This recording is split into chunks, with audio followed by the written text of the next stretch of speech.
नमस्कार मित्रों। आज की इस वीडियो में हम बात करेंगे बिहार में कोचिंग संस्था से संबंधित कानून व नियम के बारे में। अगर आप भी अपनी स्वयं की कोचिंग संस्था की स्थापना करना चाह रहे हैं तो आपके मन में भी कोचिंग संस्था को लेकर कई तरह के सवाल उठ रहे होंगे, जैसे कि बिहार में कोचिंग संस्था से संबंधित कानून क्या है, बिहार में कोचिंग संस्था के रजिस्ट्रीकरण संबंधित प्रावधान क्या है, बिहार में कोचिंग संस्था स्थापित संचालित करने के लिए आवेदन कैसे करना होगा, बिहार कोचिंग संस्थान नियंत्रण एवं विनियमन अधिनियम 2010 के अधीन नियमावली या अधिसूचना के किसी प्रावधान के उल्लंघन पर दंड क्या होगा। इन सभी सवालों के जवाब हम विस्तार से जानेंगे। जानने के लिए वीडियो को शुरू से लेकर आखिर तक अवश्य देखें। पहला सवाल, कोचिंग संस्था से संबंधित कानून क्या है। बिहार राज्य में कोचिंग संस्था की बढ़ती संख्या को नज़र में लाते हुए इन संस्था को नियंत्रित करने के लिए कानून पारित किया गया, जो कि बिहार कोचिंग संस्थान नियंत्रण एवं विनियमन अधिनियम 2010 के नाम से जाना जाएगा। इस अधिनियम में संस्था पर कुछ परिस्थितियों में प्रतिबंध और कोचिंग संस्था चलाने व इसका प्रबंध करने वालों के संबंध में प्रावधान करता है। कोचिंग संस्था के रजिस्ट्रीकरण के संबंध में नियम व प्रावधान है। कोचिंग संस्था से संबंधित या उसके सहायक विषयों की व्यवस्था करने के लिए विनियमों का प्रावधान करना।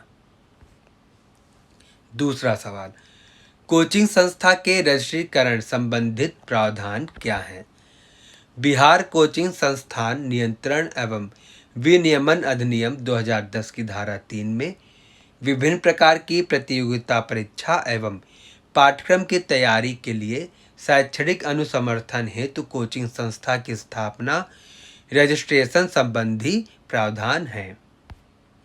बिहार कोचिंग संस्थान नियंत्रण एवं विनियमन अधिनियम 2010 की धारा 3 उपधारा 1 के तहत इस अधिनियम के लागू होने के 1 माह के भीतर पहले से संचालित कोचिंग संस्थाओं को रजिस्ट्रेशन करवाना होगा।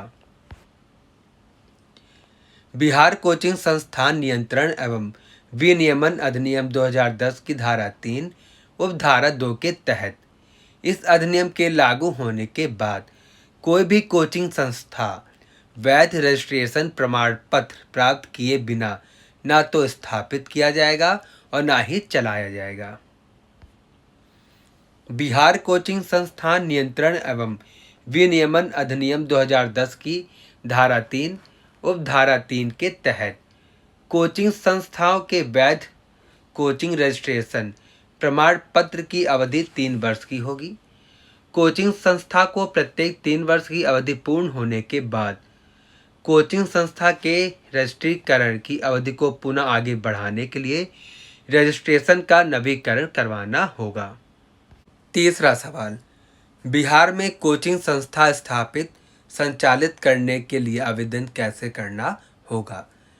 बिहार में कोचिंग संस्था स्थापित संचालित करने के संबंध में बिहार कोचिंग संस्थान नियंत्रण एवं विनियमन अधिनियम 2010 की धारा 3 उपधारा 4 में कोचिंग संस्था के रजिस्ट्रेशन हेतु आवेदन व निर्धारित रजिस्ट्रेशन शुल्क के संबंध में प्रावधान किया गया है।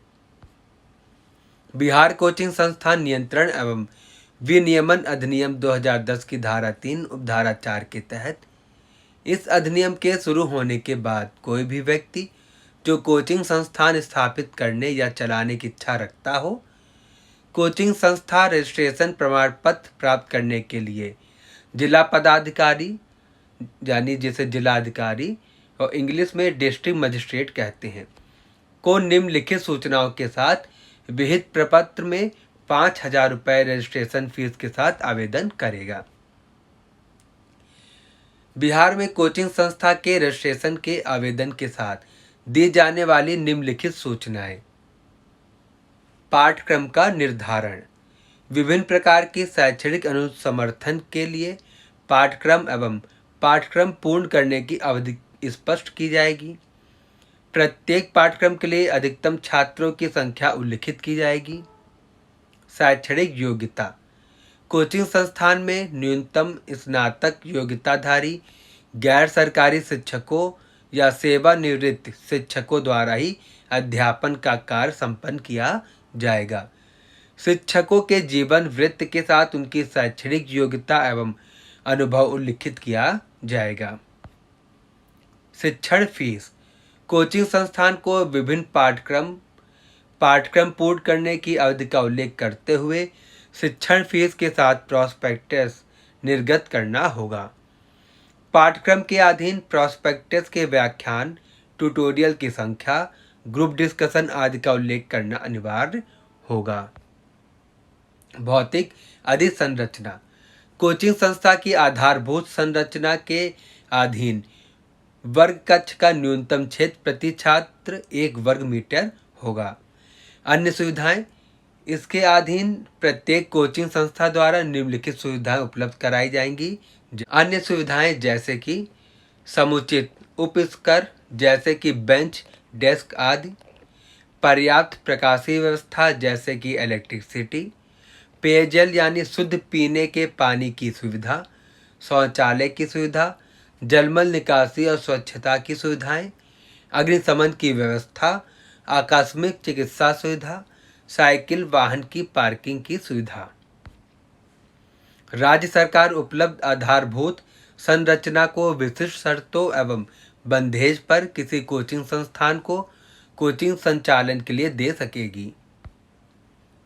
बिहार कोचिंग संस्थान नियंत्रण एवं विनियमन अधिनियम 2010 के अधीन नियमावली या अधिसूचना के किसी प्रावधान के उल्लंघन पर दंड क्या होगा?